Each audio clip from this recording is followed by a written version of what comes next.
द्वापर युग में जब पृथ्वी पर पाप और अत्याचारों के भार से पृथ्वी दबने लगी तो पृथ्वी गाय का रूप बनाकर सृष्टिकर्ता विधाता ब्रह्मा जी के पास गई। सभी देवता ब्रह्मा जी के पास गए और ब्रह्मा जी को पृथ्वी की दुखांत कथा सुनाई।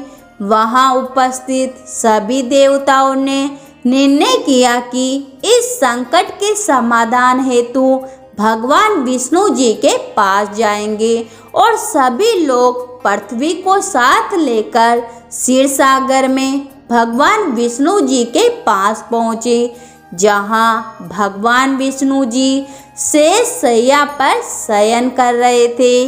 वहाँ जाकर सभी देवतागण भगवान विष्णु जी की स्तुति करने लगे। स्तुति करने से भगवान विष्णु जी की निद्रा भंग हुई। तब भगवान विष्णु जी ने सबके आने का कारण पूछा।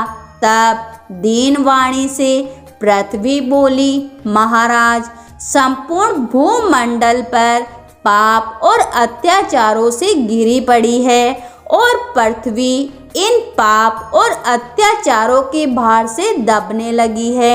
इसलिए कृपा करके इस संकट का निवारण करें। यह सुनकर भगवान बोले, मैं ब्रजमंडल में वासुदेव गोप की भार्या कंस की बहन देवकी के गर्भ से जन्म लूंगा। इसलिए तुम ब्रज भूमि में जाकर यादव कुल में अपना शरीर धारण कर लो। इतना कहकर भगवान विष्णु जी अंतर्धान हो गए और देवता तथा पृथ्वी ब्रज भूमि में आकर यादव कुल के नंद, यशोदा तथा गोपियों के रूप में पैदा हुए। इसके बाद कुछ दिन ऐसे ही व्यतीत हो गए। वासुदेव नव विवाहित देवकी तथा साले कंस के साथ गोकुल में जा रहे थे। तभी अचानक भविष्यवाणी हुई कि हे कंस, जिसको तू अपनी बहन समझकर अपने साथ लेकर जा रहा है, उसी के गर्भ से 8वां पुत्र होगा जो तेरी मृत्यु का कारण बनेगा। इतना सुनते ही कंस तलवार उठाकर देवकी को मारने के लिए दौड़ा। तब वासुदेव जी ने कहा, कंस, यह औरत बेकसूर है और बेकसूर स्त्री को मारना उचित नहीं है। इसलिए जब भी देवकी के गर्भ से पुत्र का जन्म होगा तो पैदा होते ही मैं आपको आपके पास उस संतान को लेकर आऊँगा और आप उसको मार देना। कंस ने उसकी बात मान ली और वासुदेव तथा देवकी को ले जाकर जेल में बंद कर दिया। जब भी देवकी के पुत्र होता तो कंस उन्हें मार देता। देवकी के 7 पुत्र मारे जाने के बाद 8वें गर्भ की बात कंस को मालूम हुई। इस बात का पता चलते ही कंस ने देवकी और वासुदेव को विशेष कारावार में डलवाकर पहरा लगवा दिया। भाद्रपद माह की कृष्ण पक्ष की अष्टमी को भयावनी रात के समय जब शंख गदा पदाधारी भगवान श्री कृष्ण जी का जन्म हुआ तो चारों ओर प्रकाश फैल गया। लीलाधारी भगवान की यह लीला देखकर वासुदेव और देवकी उनके सामने हाथ जोड़कर खड़े हो गए।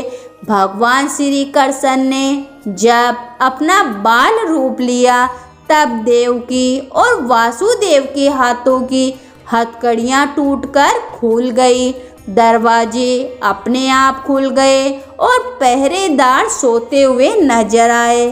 तब वासुदेव कृष्ण जी को अपने साथ लेकर वहां से निकल गए।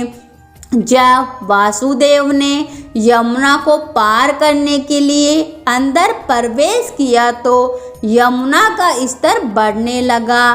भगवान के चरण कमल छूने को लालायत यमुना कृष्ण द्वारा पेड़ लटका देने पर भगवान के चरण कमलों को इस पर कस करके उतर गई, वह बिल्कुल घट गई।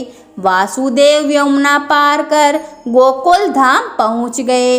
वहां जाकर खुले दरवाजे और सोई हुई यशोदा को देखकर बालक कृष्ण को वहीं सुला दिया और सोई हुई कन्या को लेकर चले आए।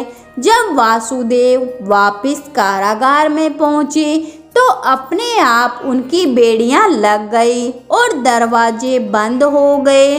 दरवाजे बंद होने के बाद वहां सोए हुए पहरेदार भी जग गए।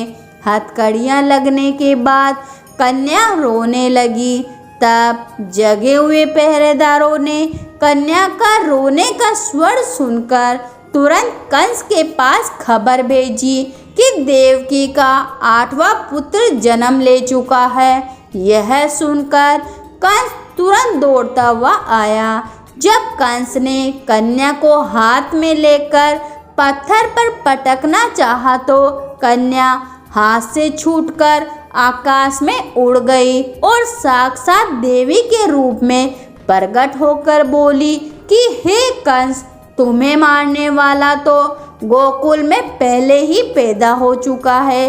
पापी कंस, अब तू वही तुम्हारा वध करेगा। यही भगवान बड़े होकर अकासुर और तारकासुर तथा कंस जैसे क्रूर राक्षसों का वध कर पृथ्वी तथा भक्त जनों की रक्षा की थी। तो बोलो कृष्ण भगवान की जय हो।